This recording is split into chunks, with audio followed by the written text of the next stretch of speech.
ሰላም ጤና በላይ ከመላውም ሰላም ለሁም አነ ሰላም እግዚአብሔር ይመስገን ባር ዛ ቪዲዮ ዚአሞ ሪና ያን መለስ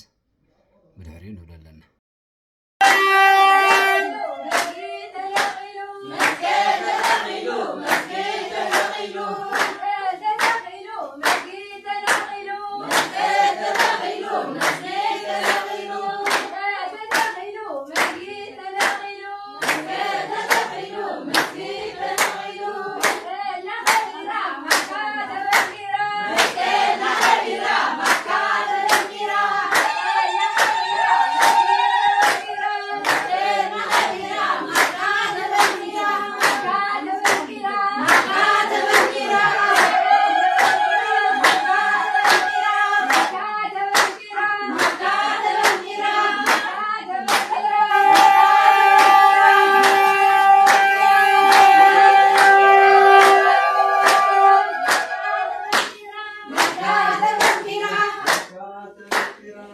زنحواتنا زبالو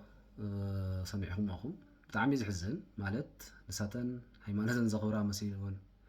هيمانتن زخبرا زلوا مسيلون يو تي زلوا زلوا جن بتعمي حدقينيا زخاني زربا انت زاريبان نالبات تاينا هنولو مزمور كينو له مزمور يكونن مسغانا كينو له مسغانا يكونن نالبات درف كينو له نخلنا درفون ناي صرف درفي تزولو زلوا سمعهم وهم مسجد تنقيلو مسقل تتخيلو مسقلنا تخبيرا ما كاتبن قيرا تايو ملؤختو تايو علامو تاين مبالين دلين تاين كحلفا دلين تاين زلا زلوا تاي تعلاما منم ساتن بعثن ما يفلطون لمن تاين كم زي كوينن زبل ምናልባት አብኡ خن زرارب نخلنا كم زغنا المخنيات ناتو إفرام زبهال إفرام كاشم كيله إرتراويو بتعم حدا متالليو متالل مخانو بزحات سوات يفلطويهم بزحات ممهران يفلطويهم ولا بني إرترا سينودسون أستمرو جيجا مخانو كابتي هيمانتاو ملختن هيمانتاو علمان وصائي زغبر سنو لبونا زهنص ስለዝኾነ ተወጊዚዩ بزحات አባታቱን جيجا مخانو ይነግሪዮም ና ነገሩ መጽየም ግን እሱ ክምለሳ ይኸልን ኦሬዲ እቶም ንዑ ዝኽተሉ ግን አለው በቢ ግዚኡ ወይ ካን በቢ መድረኹ ንዑ ዝኽተሉ አይሳኑን ንምንታይ ሰብ በባህሪኡ ናይ ምትላል ድኽመት አለው ክታለል ይኽእል ድሓር አፍቲ መንጎ ኻን ክነቅሕ ይኽእል ነቂሖም ዝወጽ መዓት አለው ሓደሽቲ ዘይነቅሖ ኻነ ያው ናፍቲ መስመር ንሱ ካቱ ይኽእል ጋና ካው ዘይወጽውን አለው ንምንታይ ትናቶም ጌጋ ወይ ካን ትናቶም አቡ ዘሎ አራዳዳ ወይ ካን አመላኻኸታ ገዚፍ ስለዝኾነ በቀሊሉ ይወጽሉ ዝኽእል ዕድል የለን ዕጽው እዩ ስለዚ ኢፍራም ብጣዕሚ መታለል ምዃኑ ናቱ ቪዲዮታት ናቱ በሃይማኖታዊ መንፈሳዊ መጽሐፍ ቅዱስ እናጠቃሰ አመንጎ ንዑ ብዝጥዕሞ እናእተወ ዝሽቅጥ ሰብ እዩ ብዙሕ ሰብ ይፈልጦ እዩ ፈሊጥውን ነቂሕሉ እዩ ብዙሓት ከምኡ ኻን ልክዕ ከምቲ ዝነቕሐ ሰብ ካን ዘይነቕሐ ሰብ ካን ኣብኡ ኣሎ እዩ ስለዚ ዘንሕዋትና እዚአን ካነ ናይ ዝሓውና ኢፍራም ሰለባ ዝኾና እየን እንታይ ይገብራ ኣለዋ ይፈልጣን ንምንታይ በትናታው አመላኻኽታ በትናቱ መንፈስ ኦሬዲ ብኡ ተገዚአን ብኡ አሚነን ዝኸዳ ዘለዋ ኣሕዋትና እየን እምበር ዕላምኡ እንታይ እዩ ረዳእናስኪ እንቲልካየን ከረዳእኻ ይኽእላል ምናልባት ንኸረዳእካ በትናይ ምትላል መንገዱ ንኸረዳእካ ምናልባት ንኢፍራም ክጽውዖ ዝኽእላ ንምንታይ ንሳተን ንኢፍራም ዝሪኣሉ ንሕና እና መታለል ምዃኑ ትናቱ መንገዲ ትናቱ ሓሳብ ትናቱ አስተምህሮ ጠቕላላ ግደፍ ሃይማኖታዊ መግደፎ ስርኻ ሃይማኖት ይውፃ ካብቲ ናይ ኦርቶዶክስ ተዋህዶ ሃይማኖት ብስሩ ናብኡ ኣይኮናን ብስሩ ብዓይኒ ምትላል ብስሩ ክንሪኦ ከለና ብጣዕሚ መታለል እዩ ዘታለል መንገዲ ብጣዕሚ ረቂቕ ዝኾነ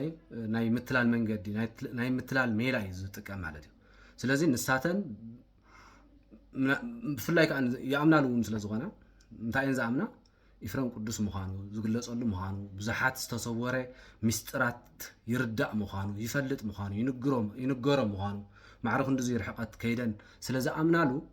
بقليل نعو طرطيرن تأستمرون السجيجا إيو كبرالو زخلا مورال يرخباني جن بيانس نساتن ولا جيجا إفرم تنا إفرم حسابات مسمرات أستمرتات طعم حدقنياتات يوم إلن ولا نمزراب يكون نمفلات مورال ولا يركبا نحنا قد سكب لين خلن مستقال متن بتزقبع مالس مهابك أنا قد داسل زغونا إيتي زي فيديو زي صرح زلوخ مالتي فلازي لأن حواتنا عبي جيجا ينفس ما زلوا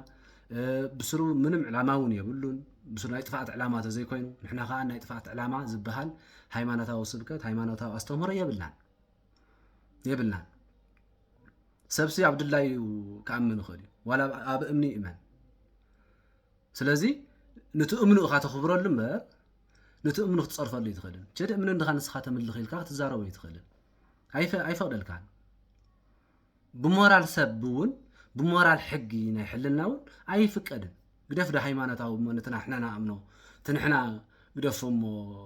تناي أرثوذكس تو هذا حقهم قدفوا بسر بناي حلنا حقي بناي مورال حقي أي فكرة سلازي تايد ألن زقبرا زلوا من بخمي سلسة سبا خادا عنده خمزي عينت جيجا خمزي عينت عبيد طفاء زلوا بتعمي زحزن بتعمي نمنتاي وصيت نايتي ناي إفرم سبكات نديو نياتو بو تتاليلان نسو نخصارف قا يبل نخصلم قا يبل مصحف قدس تأمزيزو ناونات علامة نمئتاو نعاخا نخمنا كاسي مصحف قدسس أبزي اتو اتيو نعاخا مالت سبيخوس كتفأكا خل ويكاني مالت نابناتو علامة نخطوكا مالتي بخمزي عانت منقدي سبات جيجا ملخاختا جيجا حسابات جيجا رديت نخلوهم كم حبر سوهم كاب هيمانتهم نخنصلو زقبر عصبا خباخا سيستم سلازخاني ناتو وصيتين زنحواتنا نري زلنا بطعمي زحزن مالتي سلازي بطعم اختنق حلك من البات اب قربا زلخن نمبر ازي تدرجا سلاز فالالي منياتو ابو زلون امنت حدا سبسي بطعم تامنو تخين كاسي بدفوم بسبكات درجه بهيمانت درجه بخمزي عينت منفساوي طفاعت درجه مغدفو بسرو سب امين كايو نحر بديل እኳ نحر طليم እኳ ዝኾነ ነገር ተደርጓስ ምናቱ በሐቁ ዲ በድል ናይ በሐቁ ዲ ልካስ ስጋብ ትናቱ በደል ወይ ካን ትናቱ ጥልመት ስጋብ ምጥርጣር ተወጽሐሉ ኩነታት አለዩ እዚ ባህሪያዊ እዩ ግደፍ ዶ ከምዚ ዓይነት ጥፋአት ግደፍ ዶ ከምዚ ዓይነት መንፈሳዊ ጥፋአት እንዲዩ ንምንታይ ንሱ የታለል እዩ ዘታለል መንገድ ብዙሓት እዮም ዘርዚርካውን ዝውድ ይኮነን منياتو رأي من رقد محزي معارف سسكي بالنيرو صبا فلفلي بالنيرو مسكال ورده زعم معاتي بقى منياتو تسب كافتي بيت كريستيان امنت قديفو نافتو نص زمرحو محبر ناو نمئتاو ايو تعلامها امبر استفلي مناتو صورات أبوتات رخيبة مني بالله رقد محزي لو مقدي فودوتي مالتهم عينت ناي مثل الميلا ودك تخويني يقدفيو مناتو يتعزف فيه وطعم يتعزف سلازي نسو قدي فودو يقدفون يفلط كون زلو قل صورات أبوتات رخيبة مني صورات مناتو صورات مناه لهم صورات مناتو سيطانون صوريو سلازيس كم يقرك أخا صور حجي جيجا يبولون بدفيرو سلازي زارنبر زبل ريتاتات علي نسو قدفو بسرو بعند رسو عبي زخانه ناي مسمر جيجا سلازلو سيلكا بقليل زخانه مخنياتات شنط افطف بيلكا ناي إفرم جيجاتات ወይ ካን ናይ إفرم ጥፋታት ተኸዊሉ ዝኽወል ኣይኮነን ብፍላይ ብስሩ ልቦና ተተዓዊሩ ምናልባት ብስሩ ኣብ ጫፍ ጥፋት እንድሕር ሃሊኻ ዘይክርአካ ዘይክርድአካ ኸድዩ ግን ነዚ ግን ጌጋ ምዃኑ ብዙሓት ኣቦታት እውን ስለ ዝገለጽዎ ብስሩ ውጽኢት እውን ይፍለጥ እዩ ውጽኢት ይፍለጥ እዩ ንምንታይ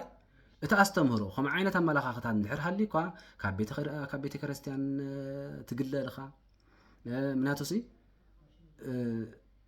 ኣብቲ ኣተሓሳስባ ናትካ እዩ ነቶም ናትካ ደቂ ዓድኻ ይኹን ቤተሰብካ ይኹን በቃ ቀሊል ኮይኑ ምስኣቶምስ ርክብካስ ኢሉ ልሕልሕ ይኸውን ከምዚ ንሳቶምሲ ዋጋ ዘይብሎም በቃ ሃይማኖታውያን ከም ዘይኮኑ ዓይነት ኣመላኻኽታ ኣብ ውሽጥካ ይሰርጽ ማለት እዩ። እዚ ከዓነ ናይቲ ኣስተምህሮ ናይቲ ስብከት ውፅኢት እዩ። ስለዚ ጠፊእኻ ከም ዘለኻ ክትርዳእ ክትነቅሕ ትኽእል ኣለካ። ትዝገብሮ ሓላይ መሲሉ ዝዛረቦም ቃላት ኣለዉ። ምክንያቱ ኣብ ኣሕዋት ዝተኽሎ ፅልኢ ኣሎ። ብዝሓለፈ እኳ ቁራፅ ቪድዮ እናሰምዐኹ ነይረ ሓንቲ ትግራወይትላ ጓራያ መስለኒ ንዕኡ ትከታተል ብዛዕባ ናይ ገዛ ኣብርሃም ሓውና በረከት መልሲ ሂብዋስ የጋጮም ነይሩ። ምክንያቱ ንበረከት ብጣዕሚ ኣጥላዕሊኡ ንዓኣ በቃ ብጣዕሚ መፅዋቲት ብጣዕሚ ድኻ ትረድእ ንሱ ግን ፈለወር በዝሕ ፈለወር ጥራሕ ከም ዘለዎ 500,000 ፈለወር ናይ ዝኣተኻ ኣይኮነን ገለመለ ኢሉ ኣብ መንጎዞም ክልተ ኣሕዋት እዚኣቶም ፅልኢ ዘተክል ነይሩ፣ መርዚ ዝተፍእ ነይሩ። ስለዚ እቲ ዝተፈኦ መርዚ ቀሊል ኣይኮነን፣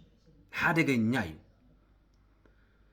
ስለዚ ነዚ ምርዳእ የድሊ ዘን ኣሕዋትና እዚአተን ካነ ናቱ ውፅኢት እየን። በቃ ናይቲ ጌጋ ዝኾነ ናይ ስብከት ናይ ትምህርቲ